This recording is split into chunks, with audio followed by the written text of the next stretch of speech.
different things. And what we need to do is we need to examine these things with a lot more clarity. Now, let's firstly deal with masturbation, because it's one of the easiest to deal with.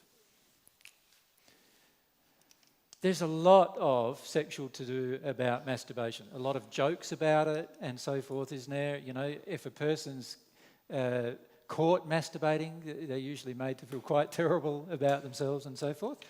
But the reality is quite simple. If you can't and are not allowed to touch yourself sexually, then why is anybody else allowed to touch you sexually?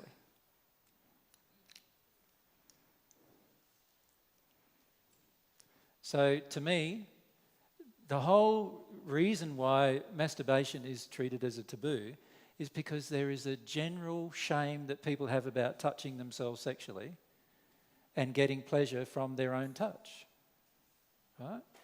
So there's a general shame present. But what happens, though, with masturbation is you could say sometimes masturbation is taken to the extreme. So an addiction to masturbation. So in other words, it becomes an addiction. Do you follow me? So a person may masturbate on a fairly regular basis, but then it may become an extreme. Now, of course, different psychologists will tell you different things about what the extreme is, you know. But in the end, much masturbation begins from a very, very simple emotion. It's a feeling of sadness about not being loved. Just simple emotion that we're just trying to avoid by having a sexual feeling instead.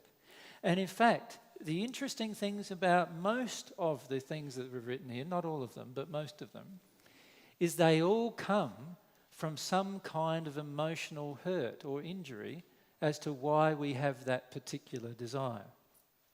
So masturbation is, many people are made to feel like they're very shameful and there's something wrong with them sexually, when in fact the core reason that a person may masturbate compulsively is simply about a sense of like avoiding their own loneliness and sadness.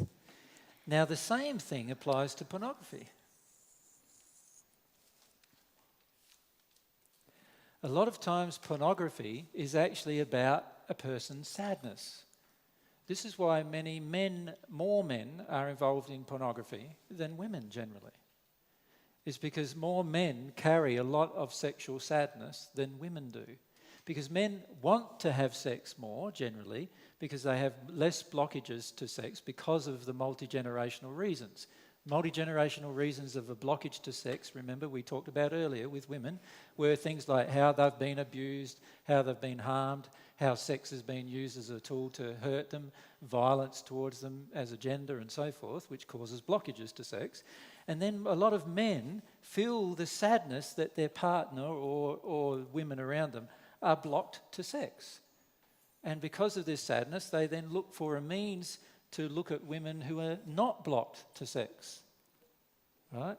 Unfortunately, many of those women are in a rage about sex, but that's a different thing. But they're less blocked to sex, and so pornography becomes a tool to use in order to feel excited sexually.